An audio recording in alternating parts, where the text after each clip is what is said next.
Bienvenidos. El tema que vamos a tratar el día de hoy va a ser las meningitis agudas y subagudas en urgencia. Específicamente meningitis aguda y subaguda, producto de que las meningitis crónicas son un cuadro un poquito más complejo de diagnosticar y se da en un contexto clínico diferente. A modo de introducción, las infecciones del sistema nervioso central incluyen las encefalitis y las meningitis. Las encefalitis son las infecciones del parénquima encefálico. En cambio, la meningitis, obviamente, la inflamación e infección de solamente las membranas meningias. Un paciente que tiene una meningitis severa habitualmente tiene ambas. Es decir, se inflama la meninge, se infecta la meninge y a su vez al ir avanzando y progresando la enfermedad puede haber compromiso del parénquima subyacente. Esto se denomina meningoencefalitis. Esta es una condición que se define como una emergencia médica. Tiene riesgo vital y también riesgo de secuelas graves. Las meningitis en general se pueden clasificar de distintas formas. Una de las formas de verla es, por ejemplo, de clasificarla a través de el tiempo de evolución de los síntomas. Las meningitis agudas, subagudas y crónicas. La meningitis aguda es menor de un día, la subaguda de 1 a 7 días y la crónica en general más de 7 días, que tiene una clínica y una presentación muy diferente, por lo tanto en general no lo abordaremos en esta presentación. La denominación también puede ser de acuerdo a la etiología, por ejemplo meningitis virales, meningitis bacteriana. Con respecto a la fisiopatología que subyace a estos procesos, nosotros tenemos en el organismo ciertos focos de colonización dependiendo del germen. Es así como tenemos colonización a nivel nasofaringeo o genitourinario o intestinal. Como también puede haber algún proceso infeccioso, como una endocarditis, una neumonía o una otitis. Estas infecciones en general, a través de vía hematógena, es decir, logran pasar las capas de mucosa, etc., y logran invadir hasta los vasos sanguíneos, provocando una diseminación vía hematógena, logran llegar a las meninges. También existen otras formas que son directas, a través de fractura, etc., exposición de las mismas meninges a los gérmenes. Una vez que se infectan las meninges, se inicia una replicación del microorganismo en dicha meninge, pero a la vez se activa el sistema inmunológico provocando liberación de mediadores. Esto genera una reacción inflamatoria, con todas las consecuencias que eso trae: vasodilatación y edema local. En la medida que este proceso inflamatorio no impide 100% la replicación del microorganismo y el microorganismo sigue avanzando, va a generar un compromiso del parénquima. Esto va a provocar una reacción mucho mayor. Mayor inflamación, mayor vasodilatación y edema que va a ir comprometiendo toda la meninge y todo el encéfalo, ¿ya? O por lo menos gran parte del encéfalo.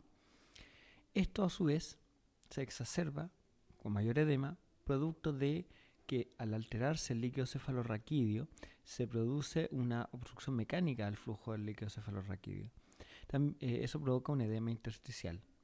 También se produce producto de las toxinas, destrucciones de las bacterias mismas o producto de ciertas sustancias o citotóxicos que liberan el sistema inmune, se produce edema también. Y obviamente al haber vasodilatación y producto de estas mismas sustancias citogénicas se produce un edema vasogénico, producto de la filtración a través de los vasos sanguíneos. Todo esto conduce a dos cosas principalmente: el edema generalizado dentro del sistema nervioso central y alteración del flujo de líquido cefalorraquídeo. Todo eso conduce, a su vez, a los cambios típicos que uno ve a nivel de líquido cefalorraquídeo: disminución de la glucosa, aumento del lactato, alteración de las proteínas, aumento de la celularidad.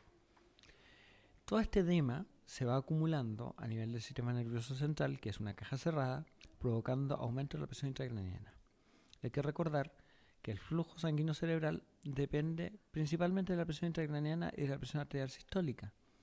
Cuando aumenta la presión intracraniana, disminuye el flujo sanguíneo cerebral. Esto produce a su vez lesiones endoteliales, vasoespasmo y trombosis, producto de la hipertensión endocraniana tan severa, provocando alteración del transporte de la glucosa dentro de las neuronas y muerte neuronal.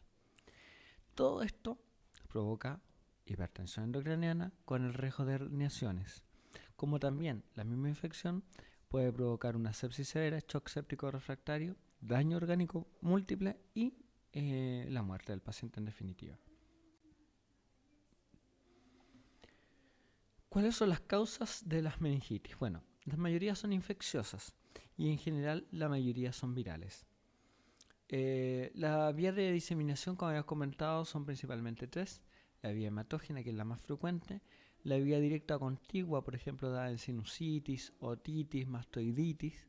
O la vía retrógrada neuronal, que son más extrañas, ya que son afecciones de ciertos pares craneanos que pueden ir afectando a nivel retrógrado, llegar hasta el sistema nervioso central.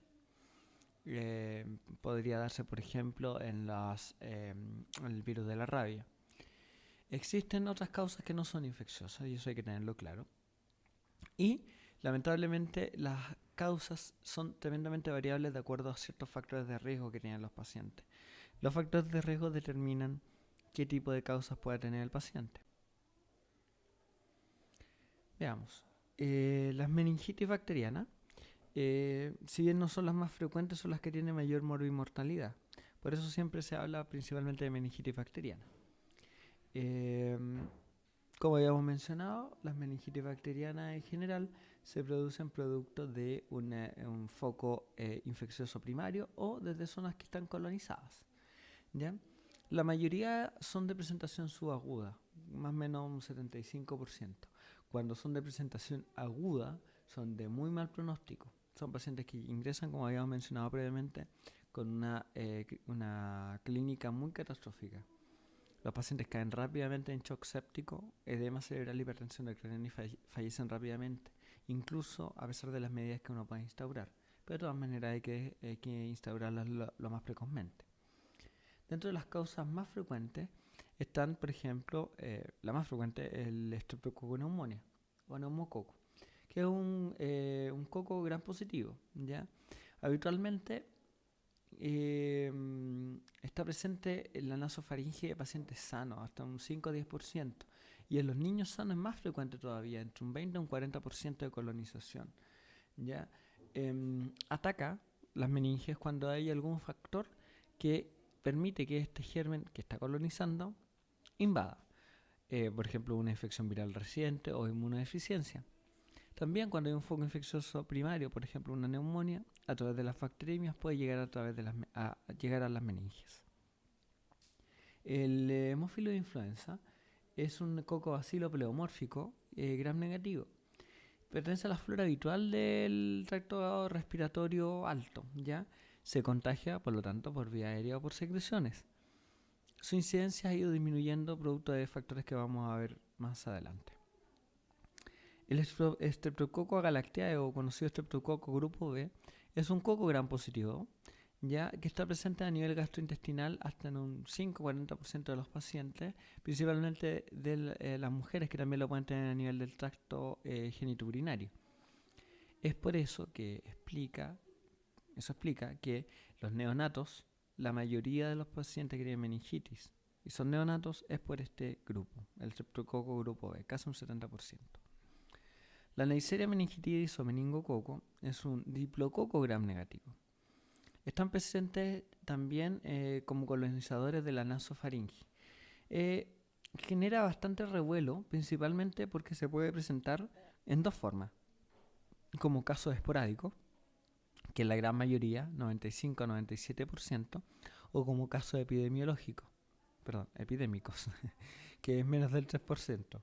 ¿Ya? Es una causa frecuente principalmente en edades medias, niños y jóvenes, ¿ya?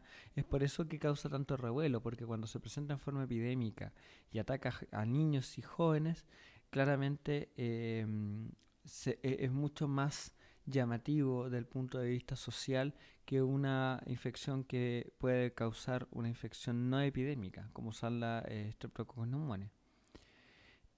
Uno de los factores más importantes de contagio es los pacientes que están hacinados, y de hecho se han estudiado, por ejemplo, en hombres jóvenes que están haciendo el servicio militar, son de los que tienen uno de los mayores factores de riesgo, ¿ya? Otra de las bacterias que pueden provocar meningitis son las listerias monocytogenes. es un bacilo pequeño gram positivo, un causante aproximadamente del 8% de las las meningitis bacterianas, y están presentes en el intestino, en las heces de las personas un 5%. Ya por lo tanto, esta se contagia a través en general de alimentos.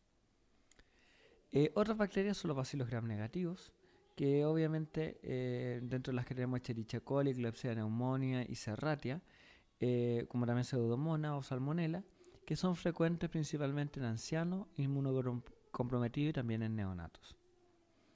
Los estafilococos, por ejemplo el Epidermidis y el Aureus, son bastante frecuentes cuando hay alguna alteración de las barreras naturales de la meninge, por ejemplo, derivación del líquido cefalorraquídeo, lo cual en general es la causa más frecuente del Streptococcus epidermidis, o también cuando hay neurocirugía, en donde puede haber Streptococcus aureus, incluso resistente a banco. Quería hacer una rectificación. Los gérmenes post-quirúrgico, post-neuroquirúrgico, como el Staphylococcus aureus, en general resistente a la oxacilina, por lo tanto no se pueden tratar con derivados de penicilina como la cloxacilina, y en esos casos se debe tratar con vancomicina. Eso. De las meningitis virales, bueno, sabemos que las meningitis virales son las principales causas de meningitis, dentro de las cuales están los enterovirus, aproximadamente el 90%, y de ellos los no polio, el Coxsackie A y B y el ecovirus, entre otros, ¿ya? También los virus de polio. Otros virus son el HIV, el adenovirus y casi toda la familia Herpesviridae, herpes simplex 2, el Kaposi, citomegalovirus, Epstein-Barr, varicela zoster y el 6 y el 7. El herpes simple 1 en general se asocia más que meningitis a encefalitis. Otras causas infecciosas son, por ejemplo, por tuberculosis, brucela, treponema pallidum, por hongos como el Cryptococcus neoformans, la cándida, algunos otros parásitos como histoplasma o amebas, las famosas amebas de vía libre que pueden invadir a través de la fosa nasal en los pacientes que van a natación, por ejemplo, pero se dan en casos bastante específicos o en casos donde hay inmunodeficiencia y en general con clínica un poquito más crónica que aguda o subaguda. La meningitis aséptica son aquellas meningitis en donde no se logra identificar una causa o una etiología específica, por lo tanto pueden ser causas infecciosas o no infecciosas. Depende de la etiología utilizada. En el 55 a 70% son de una etiología viral, ¿ya? Que en general cuando se vuelven a revisar o reevaluar los casos producto de nuevas técnicas, aparecen los diagnósticos de esta etiología, que la mayoría son virales. También puede deberse a bacterias, a hongos y parásitos que a veces son de difícil diagnóstico o sospecha. Y también algunas meningitis bacterianas que sí son fáciles de pesquisar, pero que han recibido tratamiento antibiótico previo. Por ejemplo, los que reciben antibióticos antes de una punción lumbar. Otras etiologías que son no infecciosas son, por ejemplo, las por fármacos, como los antiinflamatorios no esteroidales, como dentro de ellas es el ibuprofeno, el metronidazol y la inmunoglobulina. También hay que tener en cuenta la carcinomatosis meningea. Dentro de diagnósticos diferenciales hay que tener la precaución de diferenciar la meningitis infecciosa entre sí, es decir, si es viral, si es bacteriano, existe sospecha de algún otro tipo de infección. Las que son no infecciosas, por ejemplo por fármacos, como habíamos visto, o la carcinomatosis meningea. Las vasculitis del sistema nervioso central, por ejemplo los pacientes con lupus. Accidente cerebrovascular y hemorragias subaracnoides que dan síndrome meningio. Las encefalitis, como habíamos planteado, por ejemplo por el virus herpes 1, simple 1. Las encefalopatías toxicometabólicas y otras causas de compromiso de conciencia. Y también las convulsiones febriles en niños. ¿Cuáles son los factores de riesgo? La verdad, existen muchísimos factores de riesgo, dentro de los cuales solamente vamos a hablar de los generales. Existe literatura específica para cada germen, la cual pueden buscarla en forma específica, pero lo que me interesa son factores generales. La edad sigue siendo un factor de riesgo importante. Los menores de 5 años y los mayores de 60 siguen siendo los que tienen mayor riesgo de tener una meningitis aguda. La diabetes mellitus, la insuficiencia renal, la insuficiencia adrenal, el hipoparatiroidismo y la fibrosis quística, la inmunosupresión tanto adquirida por fármacos como congénita o adquirida por el virus VIH, el cáncer, el hacinamiento, como habíamos comentado, la esplenectomía con predisposición a gérmenes capsulados, ciertas patologías hematológicas, el alcoholismo y el daño hepático crónico, el contacto reciente con pacientes con meningitis aumenta la incidencia en 400 a 4000 veces el riesgo de sufrir una meningitis versus la población habitual. Infecciones, por ejemplo, sinusitis, otitis con mastoiditis, endocarditis, algún defecto dural que puede ser traumático, quirúrgico o congénito, la adicción a droga endovenosa y la derivación ventriculoperitoneal. Como ustedes ven, la lista es larga, pero ustedes pueden sospecharlo principalmente por la carencia de defensas en contra de las meningitis, que es como lo habitual. Los pacientes alcohólicos porque están desnutridos, el cáncer están con debilitamiento de su sistema inmune, etc. Es como lo habitual. Cualquier alteración de las barreras o de la inmunidad. Epidemiología. Bueno, como sabemos, la mayoría son meningitis virales, la mayoría son provocadas por enterovirus y de estas provocadas por enterovirus la mayoría son de menores de 15 años.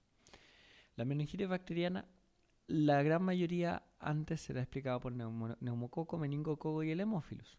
Sin embargo, esto ha ido cambiando. Uno, por la aparición del VIH. El VIH ha generado que ciertas patologías poco habituales vayan cada vez en aumento, como por ejemplo la meningitis por criptococo o por cándida, por hongos, ¿ya?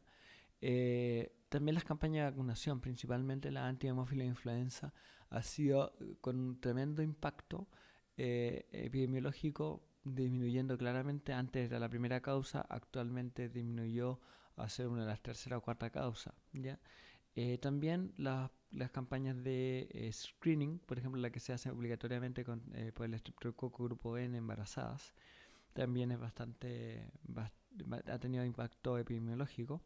Y esto hay que entenderlo, que han ido variando y van a seguir modificándose de acuerdo a cómo van a seguir variando a través de la epidemiología los factores de riesgo que yo mencioné previamente. Aumento de la diabetes, aumento de la inmunodeficiencia, aumento de los pacientes con cáncer, etc. Con respecto a la edad, habíamos definido que la edad es un factor importante. Si bien no me interesa que se memoricen esta tabla, me interesa que tengan claro que los menores de edad tienen causas diferentes que los que están en la edad media y de los adultos mayores. Los menores de edad, en general, el Streptococcus galactiae y los gram negativos son dentro de las primeras. A medida que van creciendo, van apareciendo otros gérmenes como el neumococo y el meningococo. Y entre los 3 meses y los 50 años, una edad bastante grande, digamos, bien amplia, en general están estos 3 gérmenes: meningococo, neumococo y hemófila influenza. Los mayores de 50 mantienen el neumococo y el meningococo, pero se agrega también listeria y bacilos gram negativos. Es importante conocer, reconocer y tratar la meningitis producto de que estas tienen secuelas. Se ha visto hasta en un 30% de los pacientes, que se ven secuelas obviamente de tipo neurológico, como pérdida auditiva, ceguera cortical, poner la lista que tenemos acá: disfunción de pares craneanos, parálisis, una epilepsia secundaria, etc. Con respecto a la letalidad, las meningitis virales tienen la menor letalidad de todas, tienen aproximadamente menos del 1% de letalidad. Sin embargo, esta es mayor en pacientes que son en edad extrema, es decir, menores de 2 años y mayores de 60. En general, son pacientes también que puedan fallecer los que tienen comorbilidad significativa, pacientes que neonatos precoces o que tengan algún tipo de inmunodeficiencia. La mayoría son benignas, autolimitadas y muchas veces incluso pasan inadvertidas, como habíamos mencionado previamente. La meningitis bacteriana tiene una letalidad aproximada del 10%, pero esto varía de acuerdo al germen y la agresividad del germen. Dentro de las que tienen mayor letalidad es la meningitis por Streptococcus pneumoniae, es decir, por neumococo. Esto varía entre 19 hasta un 26, incluso 29%. También la que tiene mayor letalidad es la Listeria monocytogenes. ¿Ya? Hay que tener cautela con ambas porque son las que producen mayor letalidad. A diferencia de lo que se cree, la meningitis por meningococo son tienen menor letalidad que las nombradas previamente. Lo que pasa es que como se dan en algunos casos en forma epidémica y en general en pacientes niños y jóvenes, tiene un impacto social mucho mayor. Evaluación. ¿Qué es lo que debemos hacer? Bueno, lo primero es tener una sospecha clínica. ¿En quiénes se sospecha? En todo paciente que tenga fiebre, cefalea y o compromiso del estado mental. Cualquier paciente que presente cualquiera de estos tres síntomas tiene que ser evaluado. Si es una fiebre sin foco, se deben buscar signos meningios. Si es una cefalea, se deben buscar signos meningios. Si hay compromiso de estado general, de estado mental, perdón, también. Entonces, ante estos tres síntomas se deben descartar una meningitis, ¿ya? También es importante tener claras las diferencias entre meningitis viral y bacteriana, tratando de enfocarse y tratar de ser lo más precisos en buscar las meningitis bacterianas, ¿ya? Obviamente muchas veces se requiere el líquido cefalorraquídeo, pero la clínica del paciente puede orientar. Y tener claro eso para poder identificarlas precozmente. También es importante el inicio precoz del tratamiento en caso de que sea una meningitis bacteriana. Y obviamente, si es que se puede hacer, tratar de identificar en forma precisa la etiología. Bueno, ¿qué cosas nos pueden orientar?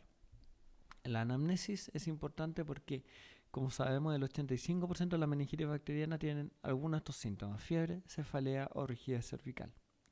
La fiebre es el síntoma más frecuente, hasta un 95%, pero como los demás, como la fiebre, cefalea y estado general comprometido puede darse en cualquier otro cuadro, son síntomas de muy baja sensibilidad y baja especificidad. Lo bueno es que está demostrado que tiene un alto valor predictivo negativo. Un paciente que no tiene ni fiebre, ni cefalea, ni rigidez cervical, con un 99 a 100% de probabilidad no tiene una meningitis, ¿ya? Otros síntomas asociados pueden haber náuseas, vómitos, fotofobia, somnolencia, confusión, irritabilidad, delirium, coma y convulsiones, que no son poco infrecuentes, son bastante frecuentes. Hay que tener cautelas con las presentaciones atípicas, principalmente en pacientes añosos, inmunodeprimidos, lo que habíamos comentado previamente.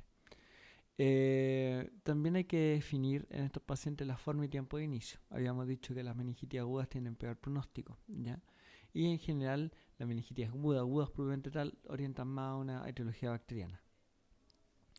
La sintomatología de infección viral hay que tener cautela. 1. La presencia de mialgia, fatiga, anorexia, que son compatibles con una infección viral, pueden ser etiología de una meningitis o pueden ser predisponentes de una disminución de defensas y ello conllevar a una meningitis bacteriana. Entonces hay que tener cautela con los síntomas virales. También hay que tener cautela, o por lo menos tener precaución de que hay patologías. Por ejemplo, los enterovirus tienen patologías específicas con cuadros característicos como la herpangina, la preurodinia o enfermedad de mano, pie, boca, que se dan en verano o inicio del otoño y que pueden tener asociados síntomas sospechosos de meningitis. Eso orienta a una infección principalmente viral y específicamente un enterovirus. Hay que tener cautela con el uso de fármacos. 1, porque producen meningitis algunos de ellos, como habíamos comentado. Y 2, porque se ha visto que hasta un 40% de los pacientes que tienen una meningitis bacteriana han recibido antibióticos previamente. Esto se debe principalmente por un error en la sospecha diagnóstica. También se debe pesquisar si existe exposición de pacientes con síntomas similares o que están diagnosticados de meningitis, ¿ya? Es importante también la presencia de viajes recientes, tanto desde el punto de vista epidemiológico, porque pueden considerar contactos, como eventualmente como causa etiológica. Por ejemplo, pacientes que van a zonas tropicales pueden tener etiologías más infrecuentes virales o algún otro tipo de patología extraña poco habitual en nuestro país. Factores de riesgo como la promiscuidad o la edad también hay que tomarlas en cuenta. Recuerda que la promiscuidad puede conducir a infecciones por VIH, primoinfección o SIDA con su inmunodeficiencia, como también obviamente infecciones, por ejemplo, por virus de herpes. Al examen físico, nosotros debemos tener claro que debemos, ante un paciente que viene con estos síntomas que son bastante inespecíficos, buscar otros focos infecciosos. Tenemos que descartar focos pulmonares, paranasales, del conducto auditivo, la mastoides, ir a examinarla, ver si existe algún foco cutáneo, foco cardíaco, foco urinario o articular o cualquier otro foco posible. Con respecto a los exantemas, principalmente el que se le tiene más miedo o más temor en la población son los exantemas petequiales, como el que vemos acá en las imágenes. Sin embargo, si bien la mayoría de las personas lo asocia a meningitis meningocócica, eso no es cierto. Muchas otras infecciones pueden provocar el mismo cuadro, desde bacterias a virus. Por ejemplo, el neumococo, que tiene mayor incidencia, también puede provocar meningitis con este exantema petequial. Hemófilo influenza, el estafilococo aureus y algunos enterovirus, como los ecovirus. También es importante nunca olvidar evaluar el nivel de conciencia, la focalidad neurológica, porque eso habla de compromiso del parénquima cerebral, una meningoencefalitis que tiene peor pronóstico, ¿ya? Obviamente la focalidad neurológica puede ser compromiso de los pares craneanos o eventualmente algún compromiso focal producto de un absceso o alguna otra complicación. También hay que buscar y estar claros de descartar signos de hipertensión endocraniana, es decir, aparte del nivel de conciencia, ver los signos vitales y buscar, por ejemplo, alteraciones a nivel pupilar. Bueno, los signos meningios son fundamentales, uno tiene que ir a buscarlos claramente en los pacientes que uno tiene sospecha de algún síndrome meningio, pacientes con fiebre, pacientes con cefalea, ¿ya? ¿Cuáles son? Bueno, el Kernick, que ustedes pueden ver aquí en la imagen, que es la flexión de la cadera, la flexión de la rodilla en 90 grados, y luego se extiende la rodilla. En general eso provoca una resistencia del paciente con dolor a nivel de los isquiotibiales y a nivel dorsal. El Brudzinski es la flexión de la cadera y las rodillas producto de una flexión pasiva a nivel cervical. También se puede percibir una rigidez cervical, lo cual tiene que hacerse a la velocidad adecuada para evitar la acomodación de la columna cervical. Es decir, tiene que ser una velocidad prudente. Y uno de los signos que últimamente ha llamado más la atención, producto de que es uno de los más específicos, es el movilizar la cabeza en forma lateral hacia un lado y hacia el otro, como se ha visto, en forma repetida, rápida, 2 o 3 veces por segundo, lo cual exacerba la cefalea. Por decirlo así, es casi como sacudir un poco la cabeza en forma lateral. Esto se ha visto que es bastante bastante específico de meningitis. Los lactantes pueden tener síntomas un poco diferentes. Puede haber un movimiento de la fontanela, hay que tener cautela con los niños que están llorando o que no están euvolémicos, ¿ya? O sea, si están deshidratados y no tienen la fontanela abombada, si están deshidratados y tienen la fontanela no abombada, no descartan una meningitis, ¿ya?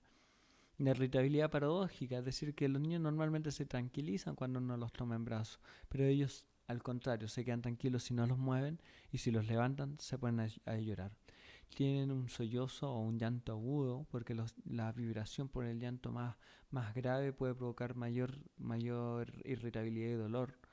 Los pacientes están hipotónicos. Y también se deben buscar lesiones compatibles con malformación del tubo neural, como por ejemplo vellosidad a nivel de la columna. Los exámenes de laboratorio nos van a orientar a buscar causas de tipo infeccioso y también para ver si es que existe mayor compromiso sistémico. Hemograma, electrolitos, hemoglucotest, perfil renal, hepático, coagulación, ácido láctico dentro del concepto de la sepsis, PCR, procalcitonina que nos permite ver la gravedad y también orientar a la etiología, y los cultivos. Principalmente hemocultivos en todos los pacientes y los demás dependerán del foco, urocultivo, cultivo de secreción o de expectoración. También cultivo de leucocefalorraquídeos si se realiza una punción lumbar. Bueno, la punción lumbar es fundamental para hacer el diagnóstico y también para definir la etiología.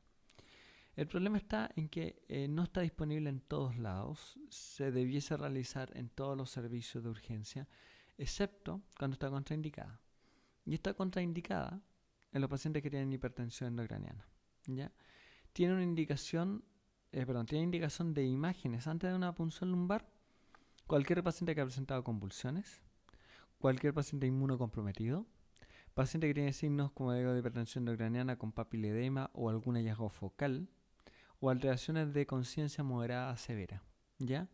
Si no tiene ninguno de estos factores, se puede realizar la punción lumbar sin un estudio imagenológico previo, ¿ya? Como sabemos, el resultado de la punción lumbar varía si es que hay antibiótico o no de por medio, por lo tanto es importante realizarlo lo más precoz posible para poder administrar el tratamiento antibiótico lo antes posible. Dentro de los estudios que se buscan se hacen estudios citológicos, citoquímicos, estudio de Gram, cultivo, estudio de tinta china para criptococo, ADA por el tema de la tuberculosis, pH, látex para buscar etiologías bacterianas específicas, reacciones de polimerasa en cadena para buscar algunos virus. Y además obviamente se tiene que describir la presión de salida del líquido y obviamente el aspecto del líquido. Las imágenes en general se pueden solicitar radiografía tórax si es que hay algún foco respiratorio o que se esté sospechando. Y el estudio con imágenes como TAC o resonancia nuclear magnética no es necesario a menos que sean las causas que se mencionó previamente, ¿ya? Como habíamos comentado, puede retrasar la punción lumbar y el inicio del uso de antibióticos. Es decir, si requiere una punción lumbar y para ello requiere un escáner, es preferible iniciar el tratamiento antibiótico, como vamos a ver más adelante.